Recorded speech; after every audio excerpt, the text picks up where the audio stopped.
Gente, vamos para a primeira leitura do dia. Nossa primeira leitura, livro do profeta Jeremias, capítulo 17, a partir do verso 5. Diz assim a palavra do nosso Deus. Assim diz o Senhor: maldito o homem que confia no homem e faz da carne o seu braço e aparta o seu coração do Senhor. Porque será como a tamargueira no deserto e não sentirá quando vem o bem. Antes morará nos lugares secos do deserto, na terra salgada e inabitável. Bendito o varão que confia no Senhor e cuja esperança é o Senhor. Porque ele será como uma árvore plantada junto às águas, que estende as suas raízes para o ribeiro e não receia quando vem o calor, mas a sua folha fica verde, e no ano de sequidão não se afadiga nem deixa de dar fruto. Enganoso é o coração, mais perverso do que todas as coisas e perverso. Quem o conhecerá? Eu, o Senhor, esquadrinho o coração. Eu provo os pensamentos, e isso para dar a cada um segundo os seus caminhos e segundo o fruto das suas ações. Essa é a palavra do Senhor. Demos graças a Deus. A nossa segunda leitura de hoje está na carta de São Paulo aos Coríntios, primeira carta de São Paulo aos Coríntios, a partir do capítulo 15, verso 12, diz o seguinte: Ora, se prega que Cristo ressuscitou dos mortos, como dizem alguns dentre vós que não há ressurreição de mortos? E, se não há ressurreição de mortos, também Cristo não ressuscitou. E se Cristo não ressuscitou, logo é vã a nossa pregação e também é vã a vossa fé. E assim, somos também considerados como falsas testemunhas de Deus, pois testificamos de Deus que ressuscitou a Cristo, ao qual, porém, não ressuscitou, se na verdade os mortos não ressuscitam.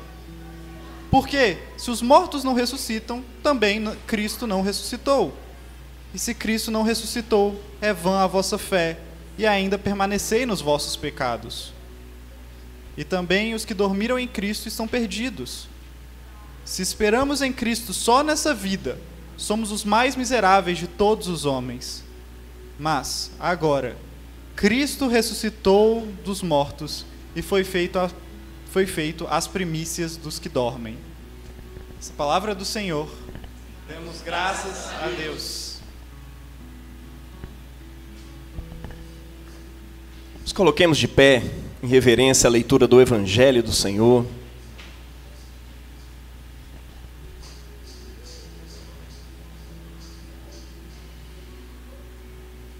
Se encontra para nós hoje em Lucas, capítulo 6, versos 17 e do 20 ao 26.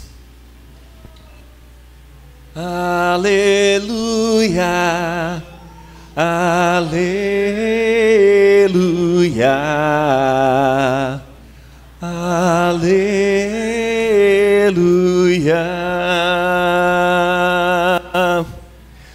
Ficai muito alegres, saltai de alegria, pois tendes uma grande recompensa que vem dos céus. Se alegrem e regozijem-se. Aleluia, aleluia, aleluia.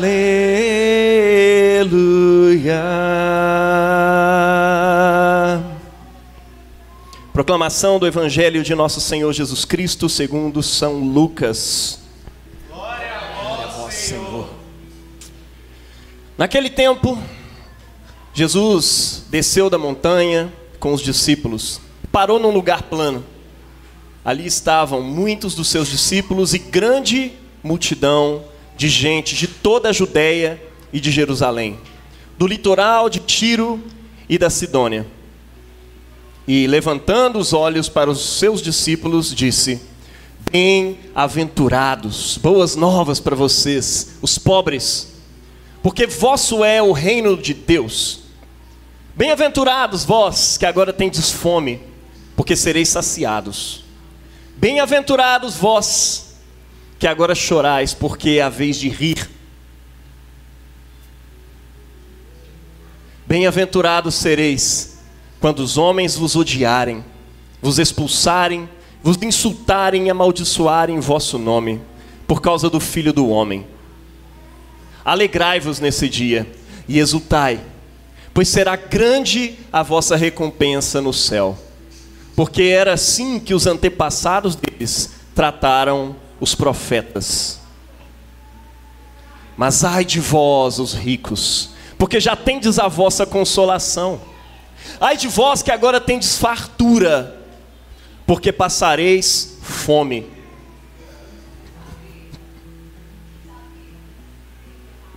Ai de vós que agora rides, porque tereis luto e lágrimas.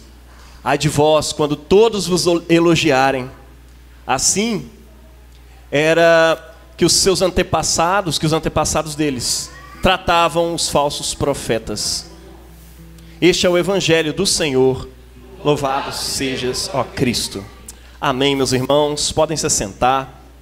Eu queria deixar os textos aí para a gente poder ir consultando ao longo do tempo. Você até já colocar o de Jeremias. Obrigado, Fernanda. As duas são minhas. Coisa de... Glória a Deus. Meus amigos, hoje o Evangelho do dia nos chama a atenção para o sermão da planície. Não é mais o sermão da montanha, agora é o sermão da planície. Diz Lucas que Jesus desceu do monte. Em Mateus, Jesus está em cima do monte, falando as mesmas palavras. Alguns acreditam que essa seja a versão de São Lucas a respeito do sermão da montanha, porque Lucas gosta de resumir as coisas, até porque ele está contando uma história maior, mais detalhada. Por exemplo, quando ele vai falar do Pai Nosso, ele fala assim: e ele nos ensinou a orar, Pai Nosso que está no céu, santificado seja teu nome. Ele não fala, venha a nós o teu reino, só santificado seja o teu... Não, Pai Nosso que estás no céu, venha o teu reino, e seja feita a tua vontade. O pão nosso de cada dia nos dai hoje, perdoa os nossos pecados. Ele não fala como nós perdoamos nossos devedores. E livra-nos do mal. Não nos deixe cair em tentação, mas nos livre do mal. Ele dá uma resumida nas coisas. E aqui Lucas está dando uma resumida também no Sermão da Montanha. Alguns vão acreditar que é um momento diferente. Alguns vão acreditar que, se Lucas está falando que isso aconteceu quando ele desceu a montanha, então é outro momento em que Jesus não está com os discípulos, mas que ele está ali com outra galera, além dos discípulos, né? Diz o texto que tinha uma multidão junto com eles. E no meio dessa multidão ele ergue os olhos aos discípulos e fala. Mas ao mesmo tempo, ele está falando com todo mundo. É claro, é uma estratégia evangelística muito boa, quando você começa a falar do evangelho com quem é discípulo. Porque as pessoas em volta estão escutando. E aí, de repente, o evangelho vai tocando as pessoas. Porque a fé vem pelo ouvir e ouvir pela palavra. Eu não estou falando daquela estratégia meio estranha que o pessoal inventou um tempo atrás, que era, senta dois irmãos, lá está eu e o Mateus, crente. Aí o Mateus vai fazer um papel de descrente e vai me fazer altas perguntas cabulosas e eu vou evangelizá-lo, como se eu estivesse evangelizando todo mundo no ônibus, né? Aí faz aquele teatrinho ali para ver se o pessoal em volta converte, né? Não é sobre isso. Eu estou falando a respeito de nós falarmos sobre o evangelho. Porque quando Jesus toca a gente, quando você é tocado e tomado por Jesus, você é tomado de paixão, você começa a falar de Jesus o tempo inteiro. Você começa a falar de Jesus com seus amigos, você começa a falar de Jesus com seus amigos crentes, né? Com todo mundo. E esse evangelho nos mostra que Jesus também gosta de falar com a gente. Ele ergue os olhos aos discípulos e ele começa a falar. E as pessoas são tocadas pela mensagem que Jesus está falando aqui. E ele vai trazer as famosas bem-aventuranças. Bem-aventurados ou felizes são vocês, pobres.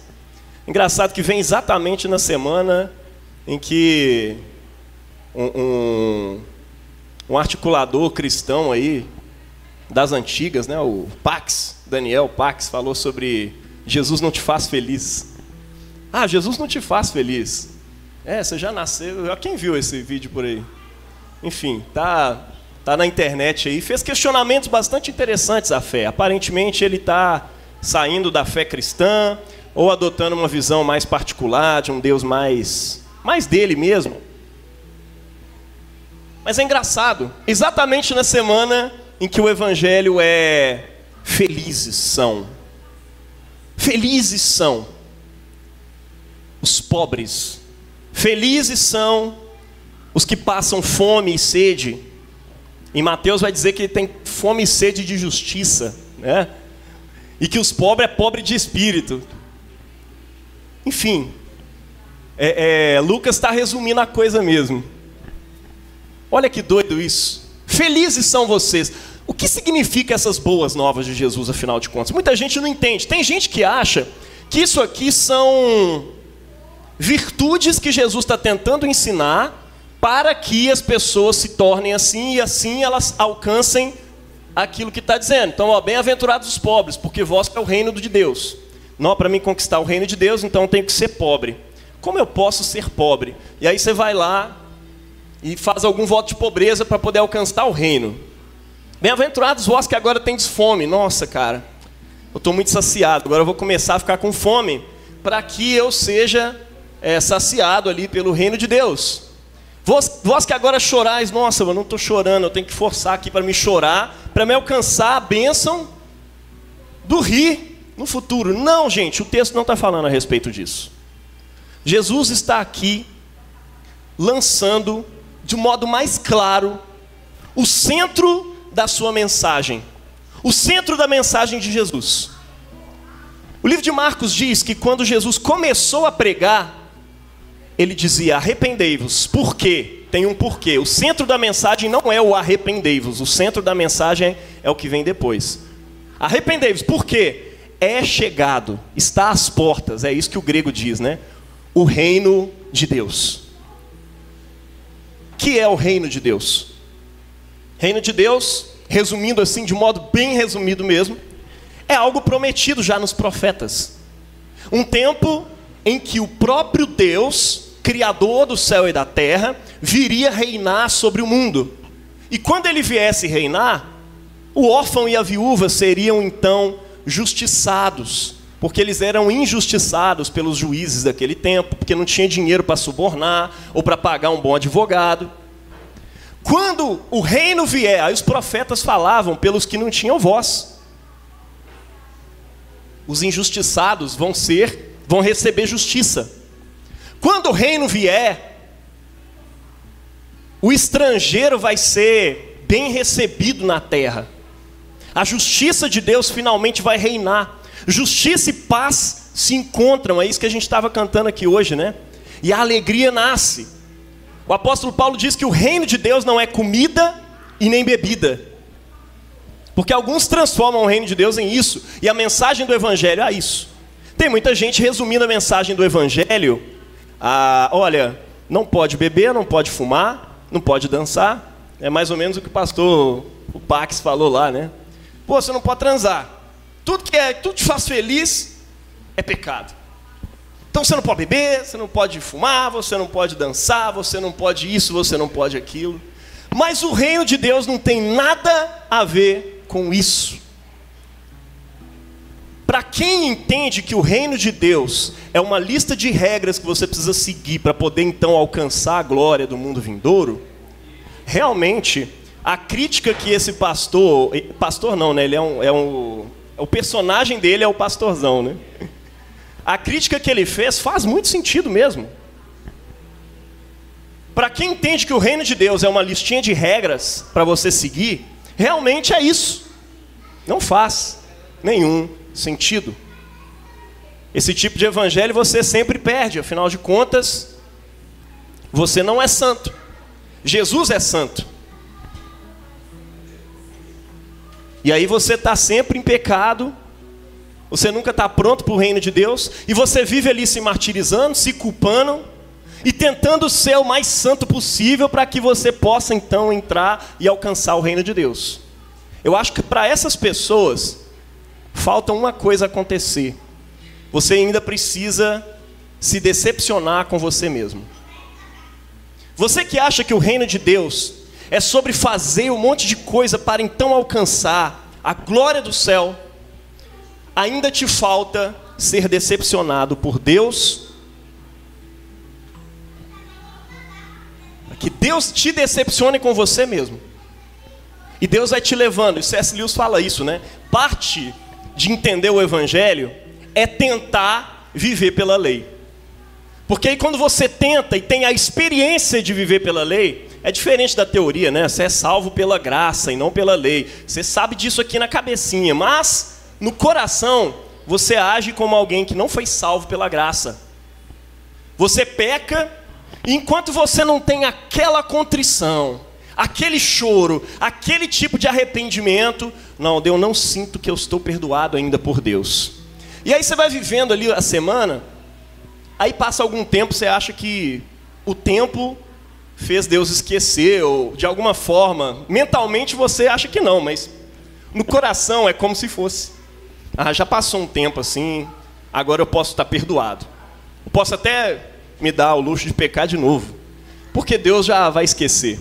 Ou não, talvez você faça uma boa ação, alguma coisa assim, aí você sinta assim, não, agora eu pedi perdão e na minha balança eu ainda fiz uma boa ação. Agora as coisas estão equilibradas. E aí você consegue orar, levantar os olhos aos céus novamente e falar com Jesus. Não é verdade? Ou seja, você age como um pagão. Você não é um cristão. Ou pelo menos o seu coração ainda não se converteu. Sabe por quê? Quando o seu coração se converte, você olha para dentro desse coração sujo, avacalhado, amargurado, cheio de vício, cheio de problema, e ergue os olhos aos céus e fala: Pai, tem misericórdia de mim, pecador, porque eu sei que por mim mesmo eu não dou conta de alcançar a vida eterna.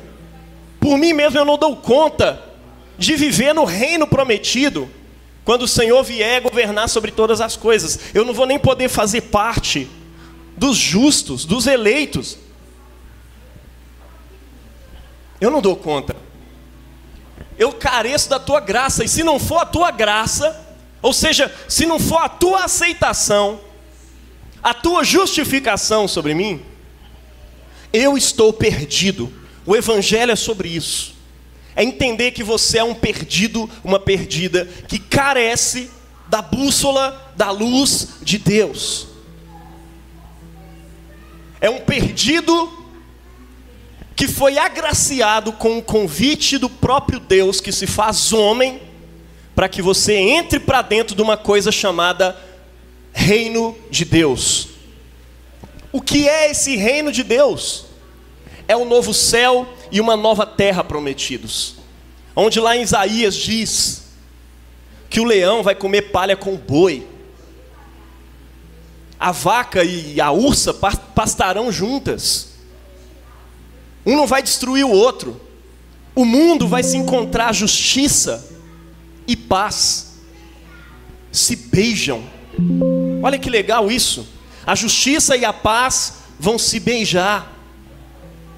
No mundo onde não acontece de jeito nenhum justiça com paz. No mundo que nós conhecemos, ou é a justiça que acontece, ou é a paz que acontece. Ou é uma paz onde não tem justiça nenhuma, onde todo mundo se cala diante do racismo, do sexismo, do machismo, não é? Ou daquele patriotismo horroroso que faz você criar uma linha do eles e nós, o cidadão de bem e aquele que não é um cidadão de bem, que você sabe muito bem quem é. Aí você cria aquela linha dos justos e dos pecadores e se esquece que a linha do bem e do mal passa bem no meio do seu coração, não é verdade? Não é assim, meu irmão, que as coisas acontecem.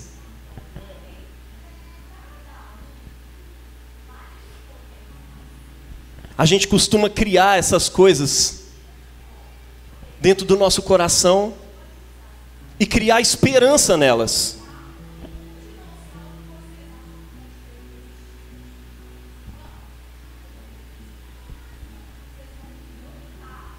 É interessante, porque gente com TDAH, quando está pregando, às vezes você perde o fio do raciocínio que você estava fazendo. Mas Deus vai ter misericórdia agora. Porque de repente você bloqueia completamente o que você estava dizendo. Mas peço perdão e paciência a cada um de vocês.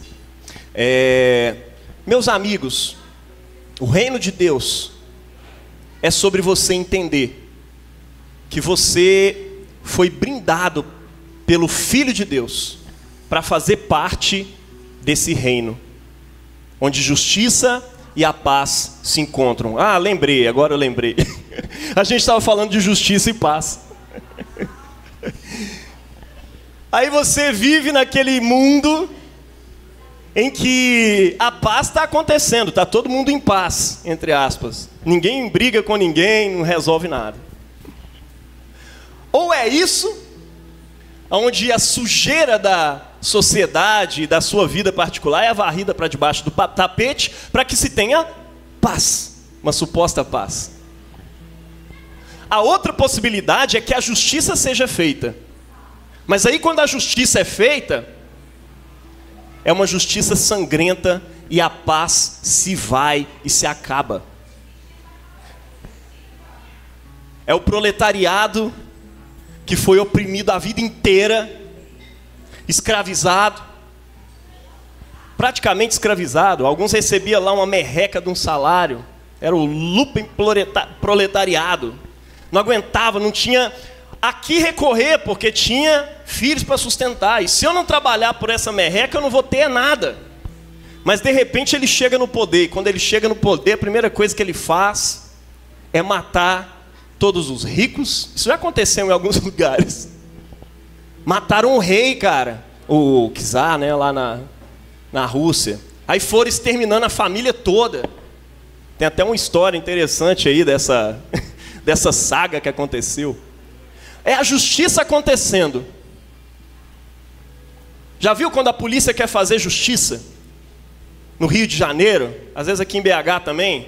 O governador deu um salvo-conduto aí.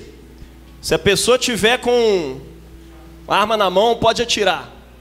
Aí vai passando de helicóptero, caçando quem está com arma na mão. Aí acerta até quem estava com guarda-chuva, mas cai na conta aí do... Pô, a gente confundiu, afinal de contas, está tudo bem.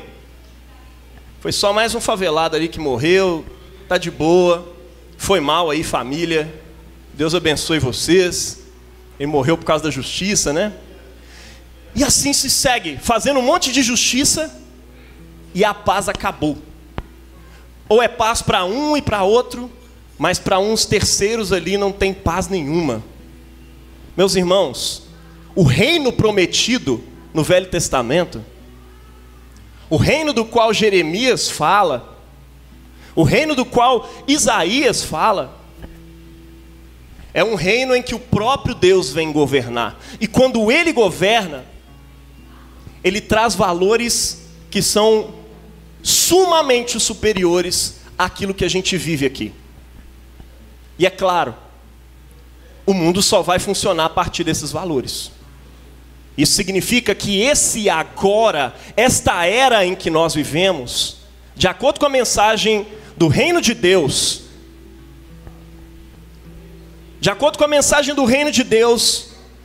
explicada ali desde o Velho Testamento pelos profetas, até a mensagem de Jesus,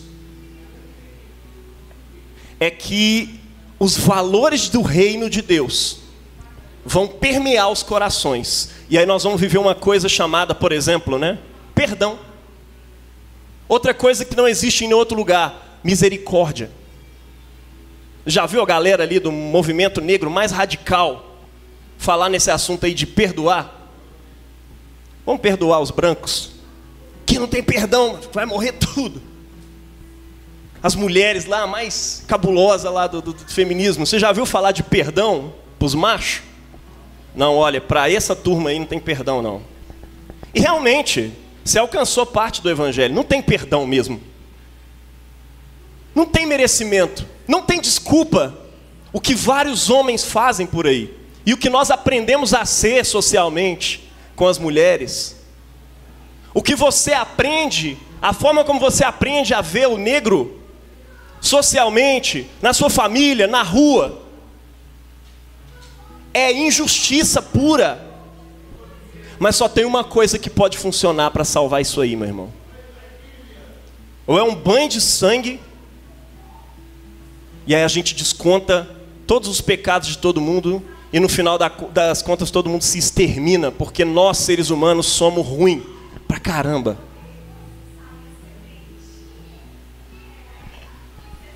Eu mato um ou outro porque eu fui pobre, eu mato uns ricos, e aí depois eu morro porque eu era branco. E aí, velho, não vai sobrar ninguém. Eu era hétero, e aí, pá, acabou. Mas de acordo com Jesus, a justiça e a paz vão se encontrar. Vão se beijar uma à outra.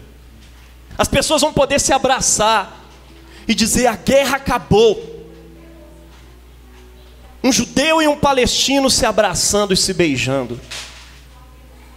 O branco e o preto. O pobre e o menos pobre. Porque assim, Jesus fala no evangelho de hoje: ai de vós ricos. Irmão, rico é um problema. Ou ele vai disponibilizar a sua riqueza para o reino de Deus, igual eu conheço algumas pessoas que fazem isso, raras. Ou ele vai confiar nas suas riquezas e vai fazer parte daquilo que Jesus está dizendo ali: ai de vós os ricos. Porque assim, você já tem a vossa consolação. Aquilo que vai vir no mundo vindouro, a sua esperança não está naquilo. A sua esperança está no tanto de riqueza que você acumulou até hoje. Oh. A sua riqueza e a sua esperança não está no reino de Deus. Você está acreditando num mundo que está se esvaindo de acordo com a mensagem do reino. Está entendendo? É só nesse reino. E aí sabe como é que isso vai acontecer? Eu vejo sinais pequenos dessa justiça acontecendo ao longo da história. A mudança na perspectiva de direitos que não são mais direitos gregos ou direitos romanos para o povo do Império Romano. De repente, por causa de Jesus e da mensagem de Jesus, que espalhou a ideia de que todo o mundo é criado à imagem de Deus, tem-se que nós precisamos preservar a imagem de Deus no homem, de modo que todos os seres humanos têm direitos, simplesmente por ser humano, e independentemente do que ele tenha feito, ou ela tenha feito, são dignos de um respeito, por mais miserável que seja. As pessoas gostam de tratar assim o estuprador como uma exceção, né? Mas mesmo assim, e você que tem ódio dos direitos humanos, deveria rever um pouco isso aí, porque assim, ou melhor, você deveria rever sua visão toda, de modo geral, assim. Porque isso veio da Bíblia, isso veio da palavra de Deus. Inclusive, a galera comunista mais radical critica isso mesmo. A galera da antropologia, do culturalismo ali mais radical vai dizer, negócio de direitos humanos é uma intervenção nas culturas. Tem que deixar cada cultura viver do seu jeito.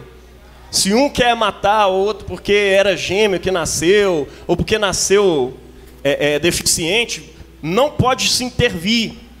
Se é uma cultura que está escravizando a outra ali dentro do seu próprio espaço, é a cultura deles. Não. De repente se instaura no mundo, após a Segunda Guerra, né? Ou após a Primeira, agora eu perdi de mente aqui. A ideia, segunda, né? A ideia dos direitos humanos espalhados. Porque aquilo nasce no coração de Deus.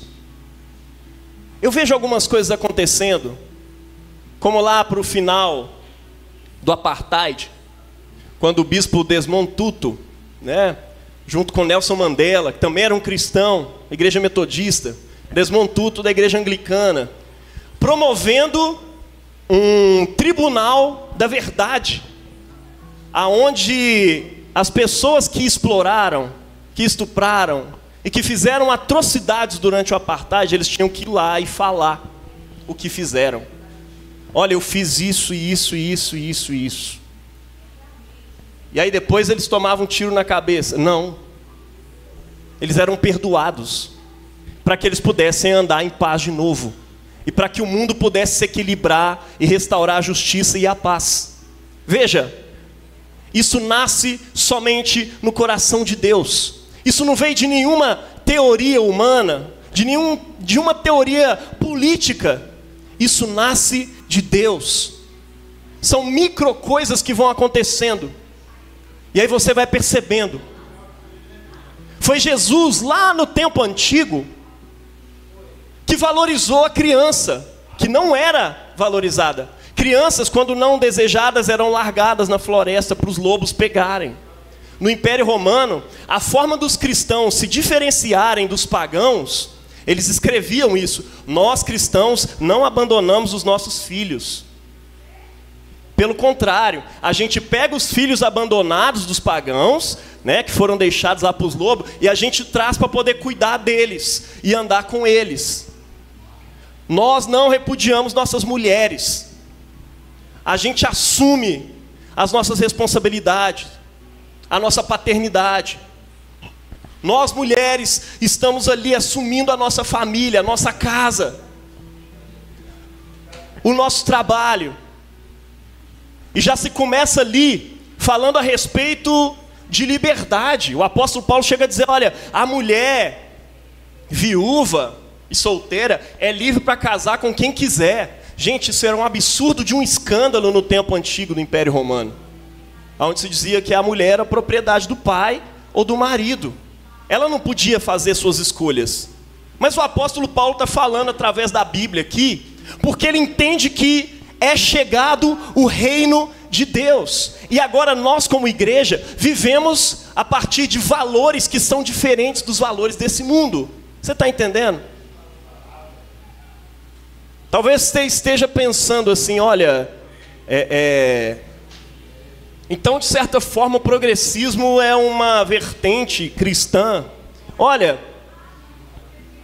muitos desses valores, sim, quase todos, praticamente todos, nasceram da fé cristã e foram se desenvolvendo. Mas chegou num certo ponto do século em que se acreditou tanto na razão que ele se divorciou da fé e se divorciou de Deus e disse: olha, se é o reino de Deus ou não, que se dane, a gente vai assumir o negócio a partir daqui. Porque assim, até aqui foi bom, direito das mulheres, dos homens, né, do negro. Acabamos aqui com a escravidão a partir de valores cristãos. Olha Martin Luther King Jr. pregando, um pastor batista, promovendo boicotes ali na cidade.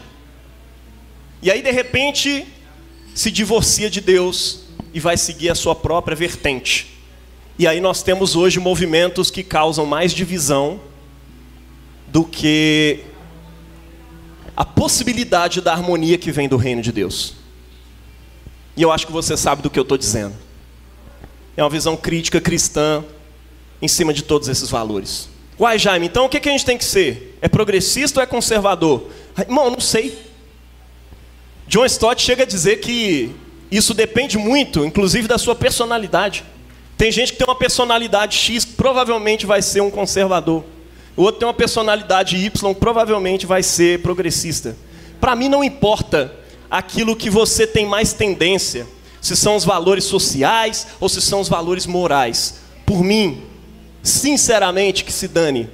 Eu quero que Jesus, ao voltar, encontre uma igreja que acredita piamente no reino de Deus. Que acredita piamente que o Deus Todo-Poderoso, Criador do céu e da terra, se encarnou e trouxe para nós valores a partir dos quais nós vivemos de verdade. E esses valores transcendem qualquer valor desse mundo. Por exemplo, o valor do perdão. Não tem como duas pessoas continuarem vivas quando uma tem uma desavença terminante com a outra. Mas no reino de Deus é possível. Não tem como um casamento continuar quando houve um rompimento, uma infidelidade. Mas no reino de Deus é possível isso acontecer. Pessoas se arrependerem, pedirem perdão de coração e serem perdoadas. No reino de Deus é possível. No reino de Deus é possível negros e brancos darem as suas mãos, como dizia Martin Luther King, e poder caminhar juntos pelas ruas. No reino de Deus isso é possível. A partir dos valores do reino isso é possível. É por isso que a gente promove os valores do reino. Os valores do reino incluem misericórdia. Olha, eu trabalhei muito tempo na assistência social. É uma assistência que é do governo. E às vezes contrata empresas terceirizadas para realizar isso. Eu não vejo uma pessoa que ficaria ali trabalhando se o governo cortasse a verba. Olha, não vai ter mais verba para assistência social, nós temos mais coisa para fazer do que cuidar de morador de rua e tudo mais, e aí corta tudo. Cara, cortou isso. A única entidade que você vai ver saindo pelas ruas para cuidar vão ser cristãos, para fazer alguma coisa. Porque nos tempos antigos era assim. Depois isso foi passando por Estado, até porque eu creio que isso tem que ser com o Estado mesmo. É o direito. Isso é muito importante. O Estado precisa garantir esse direito. E você, como cristão, deveria almejar mais essas profissões onde você cuida do necessitado. Porque aí você está sendo ainda sustentado pelo governo para poder fazer isso. Isso é uma bênção. Mas, se tudo isso acaba, meu irmão, é só a igreja que vive a partir de um valor chamado misericórdia, que faz com que, se eu tenho e alguém me pede, eu preciso dar. Dê a quem te pede. Não empresta não, dá. Não faz a pessoa ficar endividada e agarrada com você não. Dá a quem te pede. Meu irmão, isso chama misericórdia. Paz, justiça. A justiça, ela não é feita como é feita a justiça nesse mundo. As pessoas checam notícias falsas, mas é muito engraçado. E, enfim, a inteligência do Instagram não conseguiu me pegar ainda, porque eu fico assistindo coisas dos dois lados, né?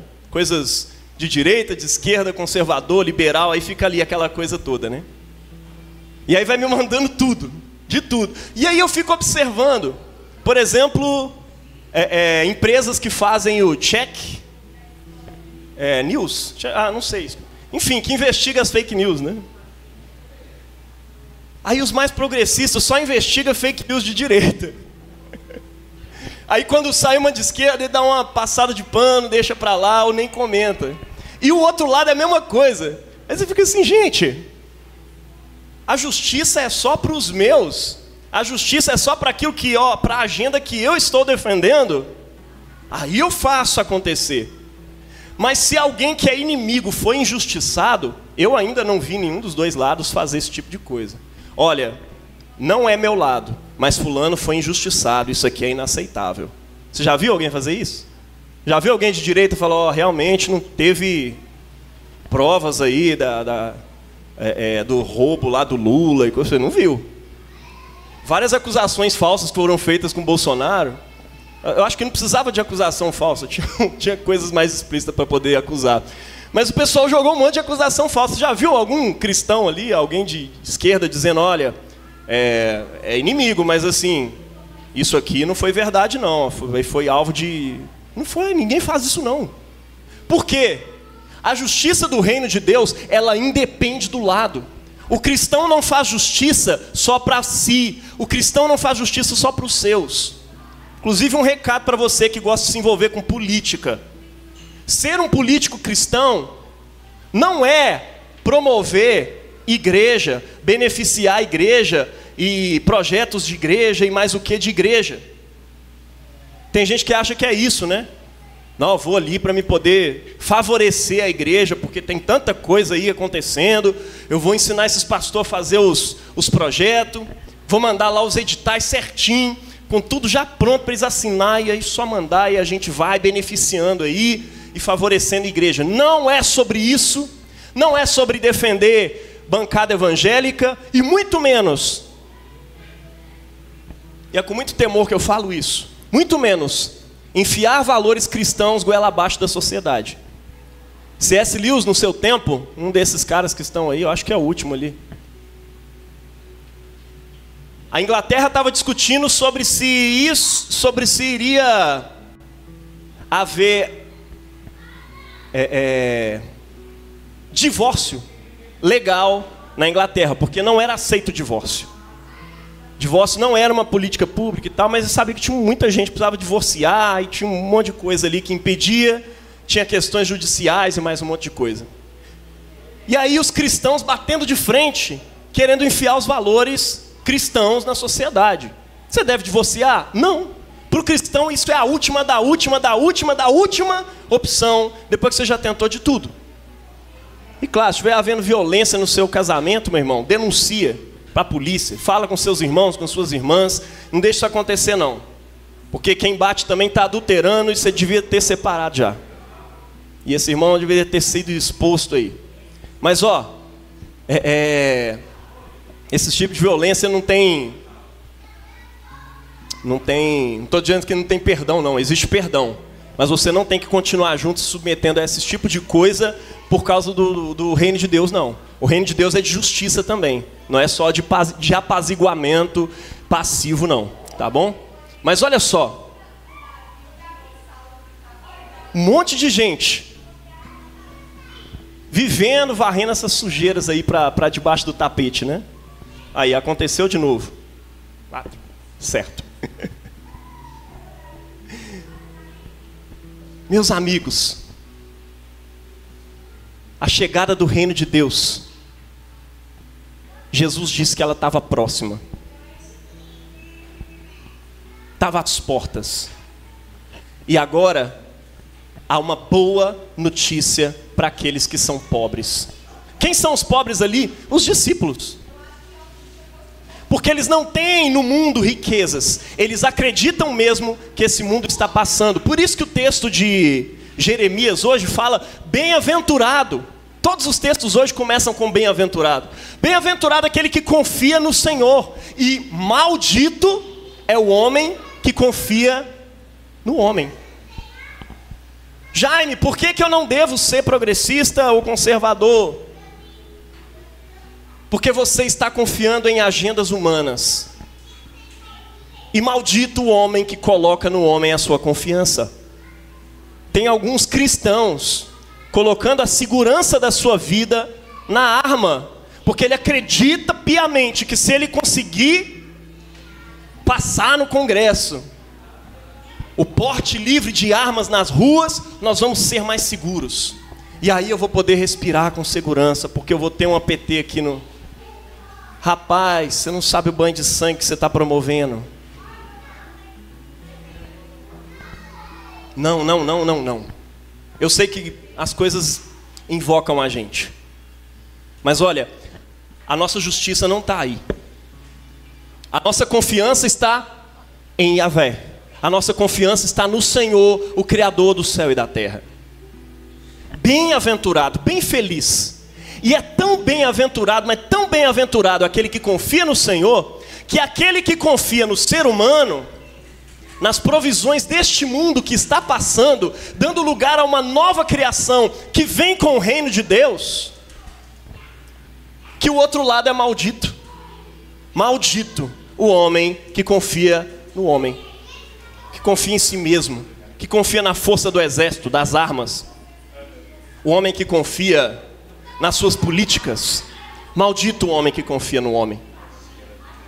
Bem-aventurado aquele que não anda segundo o conselho dos ímpios, nem se detém no caminho dos pecadores, nem se assenta na roda dos escarnecedores. Antes o seu prazer, e aí nós estamos falando aqui de prazer.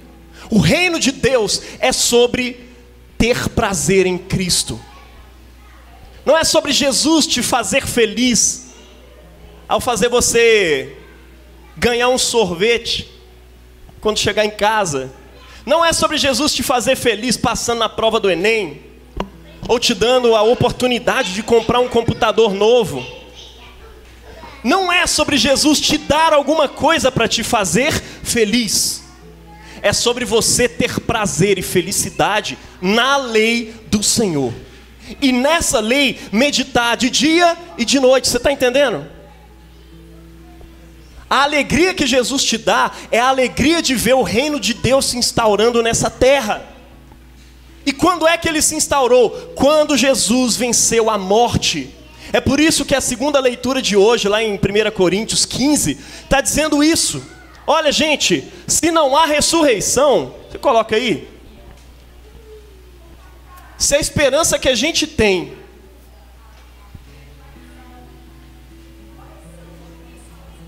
for apenas para essa vida que está passando, para este século, nós somos os mais miseráveis de todos os homens. Se a gente espera em Cristo para bens materiais nessa vida, meu irmão, se eu começasse a pregar teologia de prosperidade, alguma coisa mais coach para te ensinar os 7 passos para dar o primeiro passo, talvez estivesse muito mais lotado aqui essa igreja. Mas eu estou insistindo em pregar o evangelho, porque eu quero que você, na vinda de Cristo, seja achado, encontrado com uma esperança viva em Cristo Jesus. Fé, esperança e amor. Olha só, volta lá no início do texto.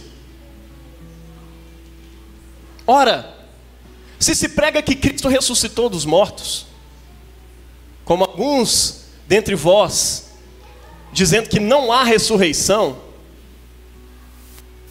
e se não há ressurreição de mortos, também Cristo não ressuscitou.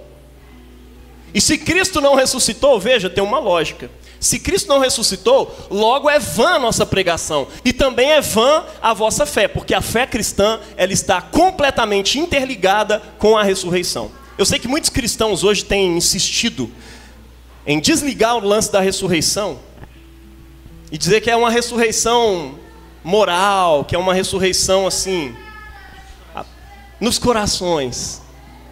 Os amigos que fazemos ao longo do caminho, né? Ressurreição são os amigos que fazemos ao longo do caminho. Mas Paulo está sendo muito explícito aqui, olha, se Cristo não ressuscitou, logo é vã a nossa pregação. Eu estou aqui pregando em vão, eu estou aqui pregando à toa. E também é vã a vossa fé, que a vossa fé é firmada nisso aí. Pode passar. E assim somos também considerados como falsas testemunhas de Deus, porque a gente está testificando de Deus que ele ressuscitou a Cristo, o qual ele porém não ressuscitou. E se na verdade os mortos não ressuscitam, Cristo não ressuscitou. Porque se os mortos não ressuscitam, também Cristo não ressuscitou. E se Cristo não ressuscitou, é vã a vossa fé, e ainda permaneceis nos vossos pecados, porque é a ressurreição de Cristo que te ressuscita junto com ele, através do batismo, para uma nova vida. E também os que dormiram em Cristo estão perdidos. Afinal de contas, não aproveitaram muito bem essa vida. E se esperamos em Cristo, só nesta vida, somos os mais miseráveis de todos os homens. E você sabe por quê, né? Mas agora, Cristo ressuscitou dos mortos e foi feita as primícias dos que dormem. Olha só, o que Paulo está dizendo basicamente é o seguinte: se Cristo não ressuscitou, nós cristãos somos os mais otários dos homens. Porque assim, você vive uma vida de privação, renúncias, buscando adorar a Deus, não para poder ser salvo, mas para poder adorá-lo, em gratidão a um Deus que te salvou, por meio da sua ressurreição, para que você experimente também a vida eterna no mundo vindouro. Você está aguardando um galardão que vem dos céus, e não a justiça que há aqui na terra. Você está confiando numa riqueza que está na nova criação, e não nessa criação. Você está confiando num riso que virá, e não nos risos dessa terra. Você está buscando a reputação de Deus e não dos homens. Você é um grande otário. Porque Cristo não ressuscitou. E se ele não ressuscitou, meu irmão, não tem nova criação, não tem nada dessas coisas para acontecer. Mas a verdade é que Cristo ressuscitou dos mortos e foi feito as primícias dos que dormem. Por isso, eu quero dizer para vocês, bem-aventurados são vocês, pobres, que têm uma esperança na riqueza de Deus, que depositam tesouro no reino dos céus, porque vocês vão ser recompensados. Bem-aventurados vocês que têm sede e fome de justiça. Você que tem sede e fome de justiça racial, fome e sede de justiça sexual, fome e sede de justiça moral ou de qualquer outro tipo, você vai ser saciado por Deus. Porque o reino de Deus está vindo. Esse mundo está passando. Um dilúvio do reino de Deus está vindo e vai destruir tudo que existe. E uma nova criação surgirá. Não só surgirá, como já começou a surgir, quando o corpo de Cristo, unido à humanidade, unido a essa terra, não só morreu, mas ressuscitou. Ali já começou a nova criação. Parte desse mundo, um pedacinho desse mundo, já começou a ser ressuscitado. Em breve, todo o mundo verá a ressurreição de Deus. E é nisso que está a nossa esperança. Toda a nossa esperança está no Cristo ressuscitado. Amém? Aleluia. Deus te abençoe na prática dessa palavra, meu irmão. Em nome do Pai, do Filho e do Espírito Santo. Amém.